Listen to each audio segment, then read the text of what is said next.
A igreja de Cristo aguarda o quê? A volta de Cristo. A vinda de Jesus, a volta de Cristo, né? Alguns acreditam primeiro arrebatamento, depois a vinda de Jesus, a segunda vinda. Alguns acreditam que seja de forma simultânea. Eu acredito que seja de forma muito distinta. Eu não acredito que a igreja vá passar por toda a tribulação. Eu sou da linha teológica que eu entendo que a igreja vai passar essa metade de tempo, sim, a tribulação, mas eu acredito que na grande tribulação a igreja não vai passar. Alguns estudiosos acreditam que sim. Enfim, seja passar pela metade ou por toda a tribulação, a igreja está guardada debaixo do sangue De Cristo. de Jesus. Né? Glória a Deus. É aí que o povo de Deus vai provar se realmente é povo de Deus. Porque a Bíblia diz, se Deus não adiasse, não protelasse, esses dias que ele fala de protelar, de resumir, não é esse período nosso aqui, é o período da tribulação. Sim. Porque ela será um tanto intensa, um período que ela será muito intensa. E aí, para aqueles que não forem firmes, vão apostatar da fé.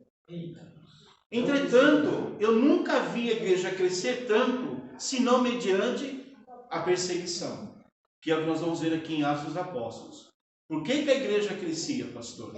Primeiro, Jesus é assunto aos céus e há a promessa que Jesus voltará. No capítulo 1, diz a Bíblia que os discípulos, que vão ser futuros apóstolos, né?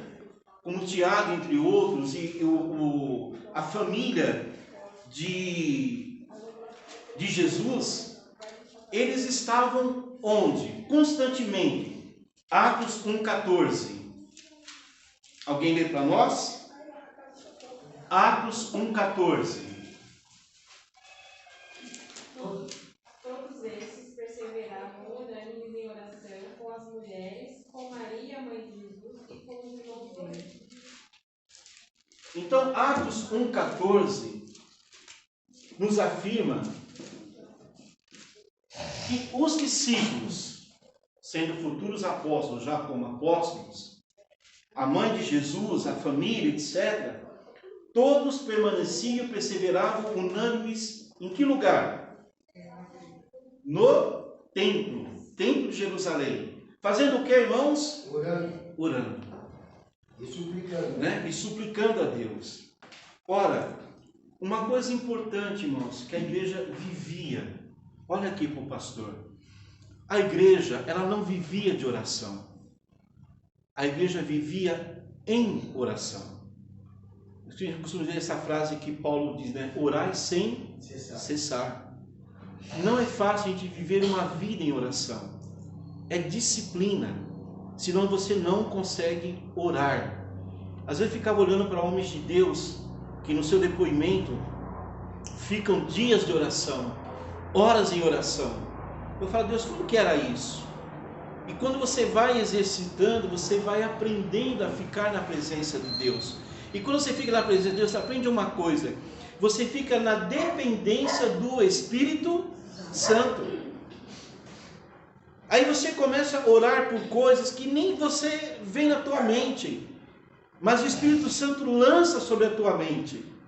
Aí você começa a entender que você pode passar horas em oração.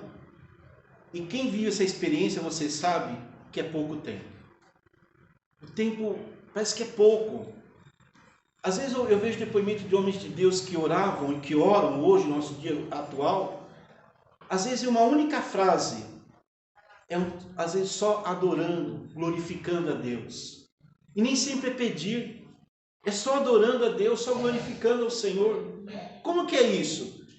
É obra de quem? Do Espírito Santo. Então a igreja orava. E quando a igreja ora, irmãos, que vai ser o tema de hoje à noite, a importância da oração, o poder da oração, a oração, irmãos, nos leva realmente, não à experiência só, mas de experiências com quem? Com Deus. Quer viver a experiência com Deus? Viva em oração. E aí é disciplina mesmo. É você disciplinar a sua mente. quando você se disciplina, vem o Espírito Santo e agrega.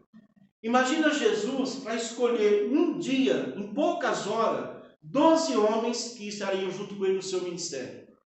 E Jesus passa uma noite em oração. Não é isso? O que precede o ministério de Jesus tão eficiente, ele passa 40 dias e 40 noites no monte, o quê? Orando. Alguns conjecturam que a tentação acontece nesse período ou após esse período, ou no finalzinho do período em que Jesus está orando. Não comeu, não bebeu. Não sei se você já teve essa experiência dessa forma. O máximo que consegui foi 3 dias, ficar sem comer e sem beber. A última vez que eu fiz agora foi 2 dias e meio, né, amor?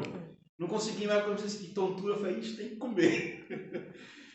Mas é uma experiência que só é você e Deus. Ninguém pode acrescentar isso, porque isso é obra do Espírito Santo na nossa vida. Irmão, só vindo aqui um parênteses fechando. Eu sei o que me fortaleceu lá naquele hospital. 18 dias que eu fiquei, passei realmente pelo vale da sombra da morte, foi a oração em jejum. E uma das pessoas muito responsáveis, além da igreja que orou por mim aqui, as igrejas, minha esposa, a minha filha, a Priscila, que está aqui, que pagou um preço alto de oração e jejum. Sim. E numa noite de grande desespero, eu lembro como fosse hoje, eu estava num quarto totalmente branco, uma sala muito grande, mas muito branco, a mesa e uma pessoa de branco que resplandecia como luz. Ali eu vi que era a presença de Cristo. Ali eu entendi que eu não ia morrer. Por causa da oração. A oração, ela faz o que você não pode fazer. Mas a oração, só quem pode fazer é você. A oração, só quem pode somos nós, não é Deus. A oração é nossa, mas o agir é do Senhor. Mas quando a gente ora, irmãos, eu aprendi uma coisa. Deus move céu e terra para nos abençoar. E se Ele quiser, até o inferno se prostra e se dobra diante daquele que ora. Amém? Amém. Observem. Começa a primeira questão difícil na igreja. Né? Nós vamos terminar daqui 2 minutinhos. Semana que vem eu vou dar sequência nesse preâmbulo, nesse panorama, que agora eu vou entrar no resumo, até entrar no capítulo, se não me engano, acho que é o capítulo 16 que nós paramos, e nós vamos dar sequência, embora tenha uma aula que o irmão Ulisses vai dar fora desse contexto, vai ser também de importância para nós. Primeiro, a escolha de Matias. Matias, ele vai ser substituto de quem? De Judas. De Judas Iscariotes. O que a igreja faz? Perdão, o que a igreja faz? O que os discípulos fazem? Eles oram e jejuam.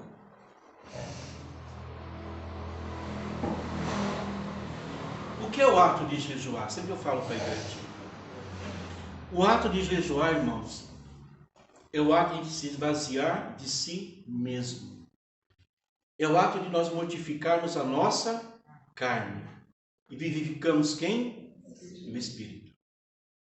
E você percebe que todas as coisas vão começar a acontecer a partir da descida do Espírito Santo.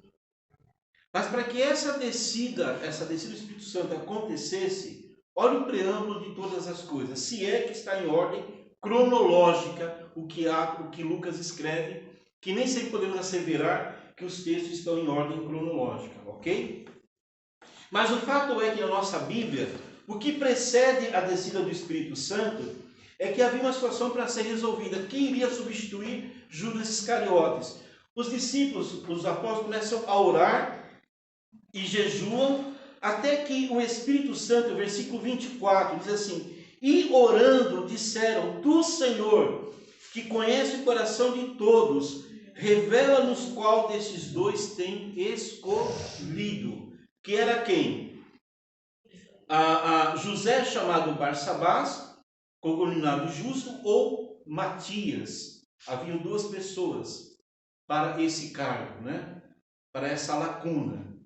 Ora, isso é preenchido mediante a oração deles. E quem que dá a direção para eles? É o Espírito Santo. Volta aqui um pouquinho, pastor, olha para o pastor. Qual a importância, irmão, da igreja orar, da igreja jejuar?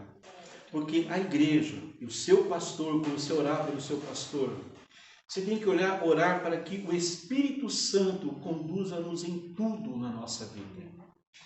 A igreja, o pastor precisa da direção do Espírito Santo.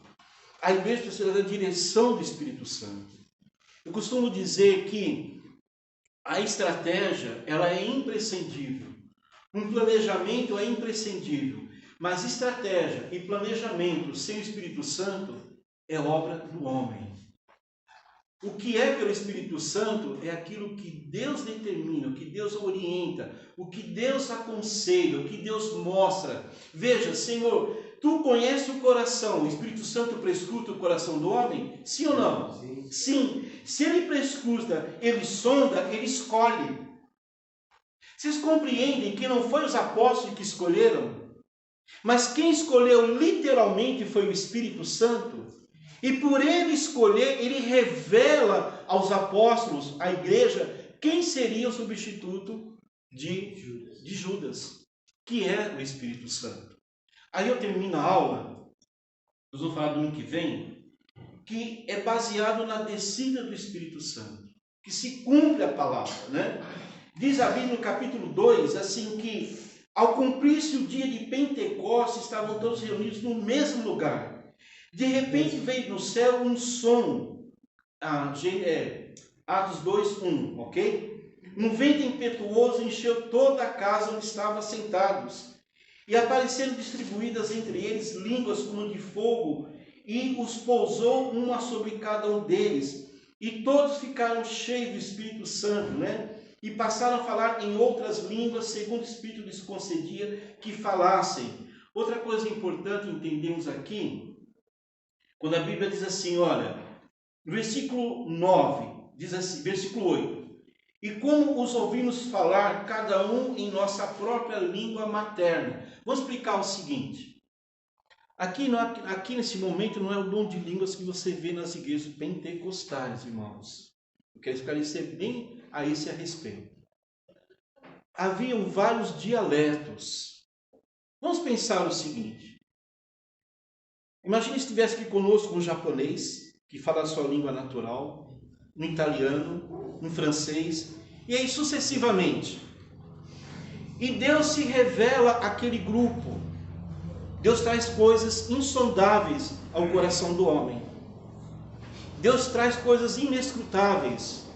Deus traz algo inusitado, que ninguém ainda havia ouvido, como João. João, Deus fala coisas pertinentes que eu nem posso falar. Daniel, quando vê a presença de Deus, ele se derrama no chão e cai como morto, está desmaiado. Isaías, ao olhar para o trono de Deus, uma visão, ele diz, ai de mim que sou pecador, porque vou o quê? Morrer. Né? O marido a mãe de Sansão, Manoá é o nome dele. E o anjo fala, olha, você vai ter uma criança, e o nome dele vai ser Sansão, e ele vai ser nazireu. E quando ela traz a notícia para ele, Manoá diz, agora vamos morrer. Certamente morreremos porque vimos ao Senhor. Então imagina o que é isso na vida da igreja. Coisas que nós não conseguimos entender. No mundo transcendente de Deus. E aí Deus fala com eles. E Deus trata cada um no seu dialeto, para entender da forma com que eles ouviam, como eles falavam. Só Deus pode fazer isso. Deus manifestou a mesma coisa, de uma forma simultânea, a todas aquelas pessoas. A Bíblia diz que eram em média de 120 pessoas, não é isso?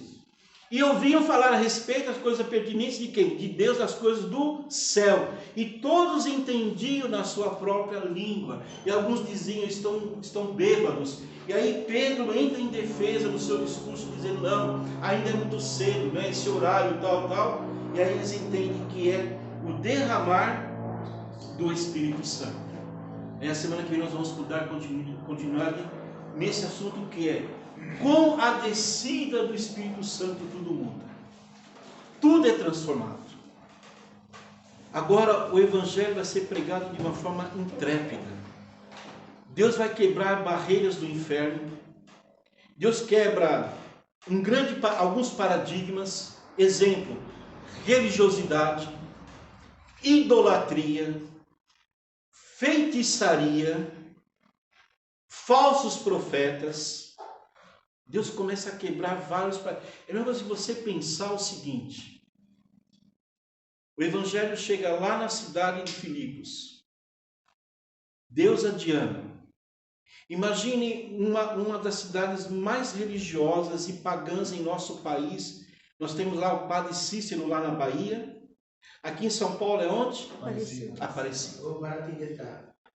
Imagine esses homens, essa igreja revestida do poder, e todos os deuses daquelas casas serem queimados.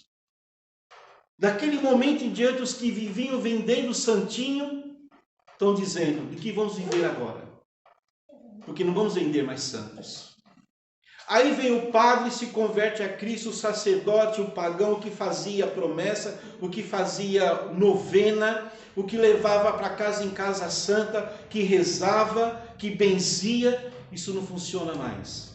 Todo mundo queima os seus deuses simplesmente para adorar a Deus, para servir a Deus. Irmãos, o que foi isso? O poder do Espírito Santo na vida da igreja. Coloquemos de pé, nós vamos orar, vamos iniciar nossa assembleia. Vamos orar.